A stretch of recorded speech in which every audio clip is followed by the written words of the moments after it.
Welcome everybody to Dinosaurs Will Always Be Awesome. I'm Jimmy, and let's dig deeper. This episode was recorded on the 4th of July, and so today we're digging into America's paleo past.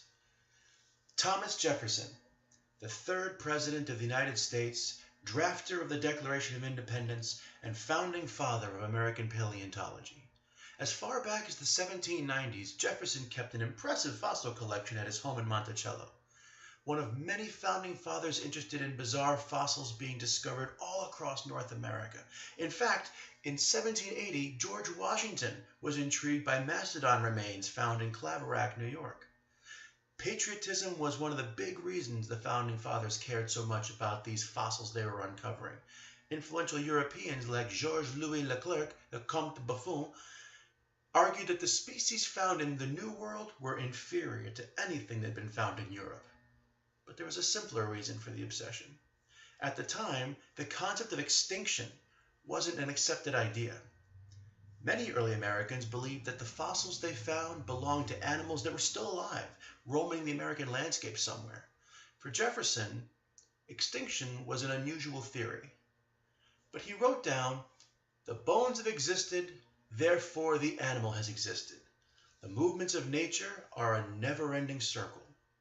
So, President Jefferson commissioned a team of explorers to chart the American West, with the hopes of finding new opportunities for trade and commerce with the local indigenous tribes. Or at least that's what got Congress on board. For Jefferson, his primary objective was the secondary objective. Get out and find me as many new plants and animals and most of all fossils as you explore the West. Lewis was enamored with natural history, and he grew that passion into a career and a friendship with Jefferson. And William Clark learned how to identify rock formations and fossil remains. After their famed expedition, they sent over 300 different fossil remains back to the White House. When a mining crew in West Virginia discovered some unidentified bones in a cave, they sent them to the president. Judging from the long limbs and large claws, Jefferson suspected that they belonged to a giant cat. As he put it, as preeminent over the lion in size as the mammoth is over the elephant. His giant lion was actually called Megalonyx, a name that means giant claw.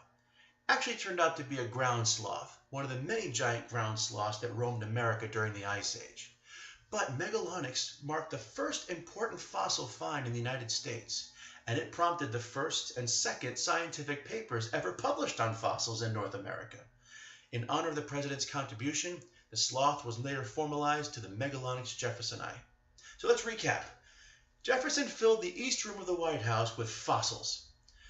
Thomas Jefferson really sent Lewis and Clark out to look for mastodons, and he named one of the first fossil specimens ever scientifically described in the U.S., giving a foundation for American paleontology. And all of this just to prove that the prehistoric animals of the North American continent were as powerful or better than what was found in Europe. Can you imagine what they might have found if they just dug a little deeper? I'm sure it would have been awesome. Thank you so very much for watching again this week. I really hope you enjoyed today's episode. Make sure you leave a like and a comment below. Tell me what is your favorite dinosaur and why. I want to hear all about it.